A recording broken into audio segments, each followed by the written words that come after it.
ফজরের নামাজের পরে এই ছোট্ট দোয়াটা যদি আপনি সকালবেলা মাত্র 7 বার পড়তে পারেন, আল্লাহ রব্বুল আলামিন এই দোয়ার কারণে আপনার যাবতীয় সকল প্রকার অভাব দূর করে দেবে। আপনার দুনিয়াতে যে কত অভাব, এই অভাবগুলো আল্লাহ পাকই শুধু পূরণ করে দিতে পারে। এর জন্য আমি আপনাদেরকে বলি, সকালবেলা ফজরের নামাজের পরে এই দোয়াটা কখনো মিস করবেন না। মাত্র 3টা বাক্যের সহজ দোয়া, এর চাইতে সহজ দোয়া আল্লাহর জমিনে খুব কমই আছে। এর জন্য আপনাদের যাদের অভাব আছে, মনে হয় যে আল্লাহর কাছে বললে এই সমস্যার সমাধান আছে, তাহলে আপনি যখন আল্লাহর কাছে দোয়া করবেন, সাথে সাথে এই দোয়াটা পড়বেন আর আপনার সমস্যার কথাটাকে আল্লাহকে বলবেন। এই দুইটা জিনিস যখন সংমিশ্রণ করে আপনি বলবেন, আমার আল্লাহ পাক রব্বুল আলামিন এই দোয়া পড়ার কারণে আল্লাহ পাক আপনার সকল দোয়া কবুল করে নেবে।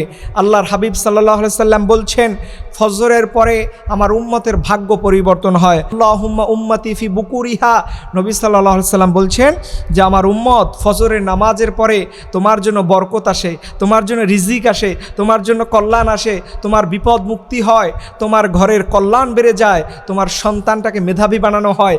এই সব জিনিসগুলোই আল্লাহ পাক প্রতিদিন ফজরের নামাজের পরে বান্দাকে দান করেন। কিন্তু আমরা দেখবেন ফজরের নামাজের পরে ঘুমিয়ে থাকি। ও প্রিয় ভাইয়েরা, আমরা যদি ফজরের নামাজের পরে ঘুমিয়ে থাকি, কোনোদিন আমার ঘরের কল্যাণ আসবে না, কোনোদিন আমার ঘরের পবিত্রতা আসবে না।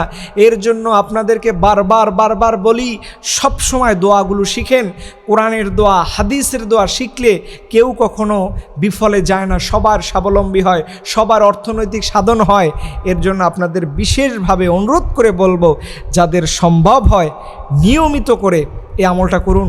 আল্লাহ সুবহানাহু ওয়া তাআলা এই আমল করার কারণে আপনার জাগতিক সকল প্রকার অভাব অনটন দূর করে দিবে।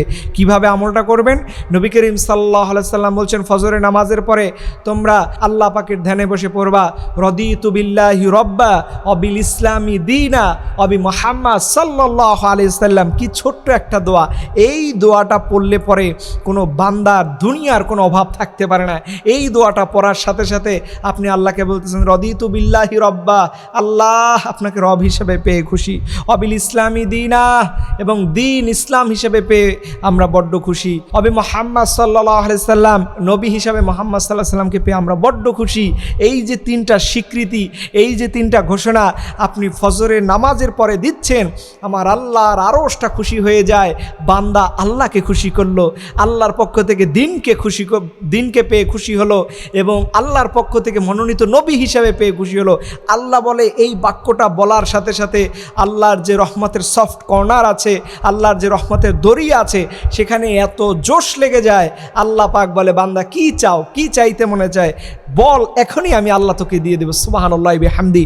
এর জন্য ভাইরা, যারা এই দোয়াটা পারেন না পড়বেন, ফজরের নামাজের পরে পড়বেন, কপাল খুলতে সময় লাগবে না, আল্লাহ পাকের রহমত পেতে সময় লাগবে না। রদিতু বিল্লাহি রব্বা ওয়া বিল ইসলামি দীনা ওয়া বি মুহাম্মদ সাল্লাল্লাহু আলাইহি সাল্লাম। ছোট্ট একটা দোয়া, পড়তেও কষ্ট নাই। এর জন্য নিয়মিত এই আমলটা করুন। আল্লাহ পাক আপনার পরিবারের অবস্থা ঘুরিয়ে দেবে, আপনার পরিবারের স্বচ্ছতা এনে দিবে, আপনার পরিবারের অভাবগুলো দূর হবে ইনশাআল্লাহ। আল্লাহ রব্বুল আলামিন আমাদের নিয়মিত এই আমলগুলো করার তৌফিক দান করুন। আমিন।